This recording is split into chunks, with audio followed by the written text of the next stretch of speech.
Hello students, third question में पूछा जा रहा है कि rate of SN2 will be negligible in. इनमें से किसमें SN2 रिएक्शन नहीं होने वाला है। तो आपको पता है कि जब SN2 रिएक्शन होता है तो वन स्टेप रिएक्शन होता है। जैसे कि एग्जांपल के तौर पे ये आपके पास कोई अल्काइल हैलाइड है और ये आपके पास न्यूक्लियोफाइल है।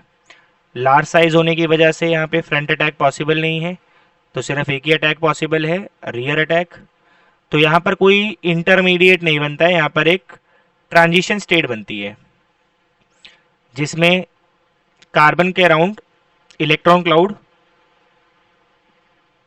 ज़्यादा होता है। तो इसको कहा जाता है कि ये कुछ कार्बनाइन टाइप स्पीशी बन रही है। हालांकि ये कार्बनाइन है नहीं, बट उसके जैसा कुछ, क्योंकि यहाँ पर इलेक्ट्रॉन डेंसिटी कार्बन के अराउंड बहुत ज़्यादा हो चुकी है, तो इसको कार्बनाइन लाइक स्पीशी कहा जाता है।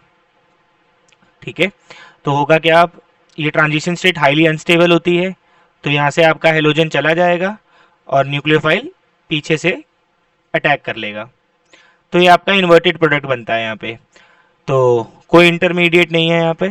तो अगर हम देखें यहाँ पर, तो यहाँ सर आपका ब्रोमीन जाएगा, तो ये आपके पास बेसिकली 2 डिग्री है, तो ये आपका SN2 मैकेनिज्म देगा।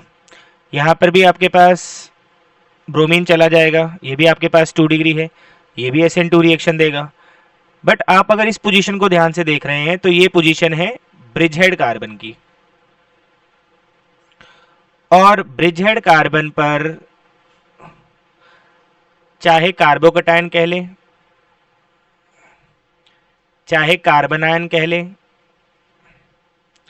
चाहे फ्री रेडिकल कह लें, ये हाईली अनस्टेबल होते हैं, तो ये कभी भी ये चीज़ फॉर्म नहीं करना चाहेंगे।